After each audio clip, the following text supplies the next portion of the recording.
Приветствую вас, дорогие автолюбители! Сегодня я хочу рассказать вам о том, как проверить магнитолу в домашних условиях. То есть очень часто, когда вы получаете Android магнитолу современную, ее нужно проверить перед тем, как подключить, настроить и так далее. Просто проверять на самой машине, это глупо. И также обратите внимание, любой нормальный автоэлектрик перед подключением магнитолы подключает сначала фишку, вот например на этом проводе, потом проверяет здесь три основных провода с помощью контрольки. Проверить нужно желтый толстый и красный тонкий, который находится возле толстого черного. Зачем это делается? Иногда распиновка этих кабелей китайских не соответствует тому, что должно быть в автомобиле. И если вы просто подключите магнитолу, вставив фишку, есть вероятность, что у вас сгорит просто магнитола. Особенно если у вас автомобили французского производства. Там распиновка бывает разная. Что нужно для того, чтобы подключить магнитолу? Нужно 12 вольт. Можно, конечно, воспользоваться аккумулятором, просто тупо используя аккумулятор. Но мы так не делаем, потому что в большинстве случаев всегда есть вот такой блок. Причем он может быть не рабочим, обратите внимание. Очень часто они выходят из строя, не годятся для использования на компьютерах. Но их можно использовать именно для цели подключения магнитолы, получения 12 вольт. Здесь есть вот разные провода. Как видите, первое, что нужно сделать так, чтобы он работал, не используя кнопку старта. Ищите зеленый провод, вот видите его? Он там один зеленый. Он единственный зеленый, стартовый.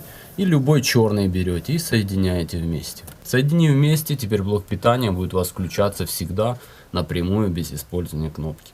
Дальше есть провода. Здесь есть провод черный, это всегда ground, то есть минус.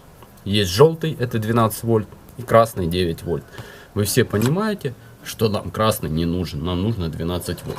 То есть с вами уже имеем два провода. Провод желтый 12 вольт и минус. Все, этого нам достаточно. Следующий шаг. Даже не зная распиновки, не обращая на него внимания, в любом кабеле питания для Android магнитол есть два основных кабеля. Кабели, которые получают питание всегда. Они обычно толще других, и они крайние. Это желтый толстый и черный толстый.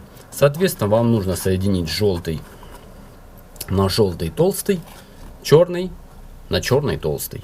Но магнитола не стартанет, пока вы не подсоедините так званый кабель АЦЦ. Он всегда идет обычно красным и всегда находится рядом с черным. Его тоже нужно подсоединить на этот желтый. То есть смотать и соединить.